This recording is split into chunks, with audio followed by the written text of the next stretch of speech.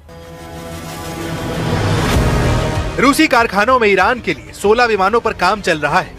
ईरानी सांसदों के अनुसार अगले 2-3 महीने के भीतर इनका पहला हिस्सा ईरान की वायुसेना में शामिल हो सकता है। वहीं चीन ईरान के साथ सैटेलाइट डेटा साझा कर रहा है।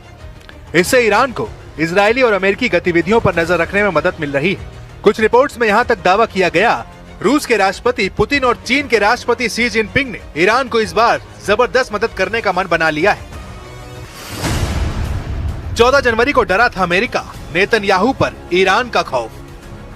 कुछ मीडिया रिपोर्ट्स में दावा किया गया कि 14 जनवरी 2026 को आखिरी वक्त पर अमेरिका और इजराइल ने ईरान पर भीषण हमले का प्लान पूरी तरीके से रोक दिया था। रिपोर्ट में दावा किया गया कि ईरान ने अपनी जंगी चाल और खौफनाक इरादों से इजराइल और अमेरिका को चौंका दिया था। ईरान की जंगी तैयारियों से अरब दुनिया तक सहम गई थी। 14 जनवरी 2026 को अमेरिका और ईरान के बीच युद्ध की स्थिति बेहद करीब आ गई थी। रिपोर्ट के मुताबिक 14 जनवरी 2026 को अमेरिका ईरान पर एक बड़ा सैन्य हमला करने की कगार पर था, लेकिन अचानक स्थिति बेहद गंभीर हो गई।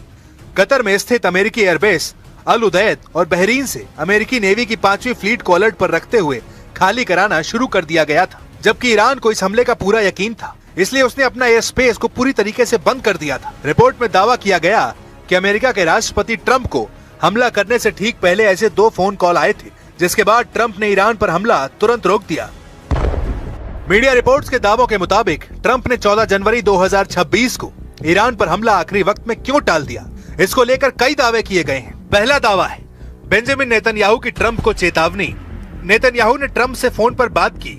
उन्होंने चिंता जताई कि इजराइल फिलहाल ईरान के संभावित जवाबी हमले जैसे मिसाइल और ड्रोन अटैक को झेलने के लिए पूरी तरह तैयार नहीं है।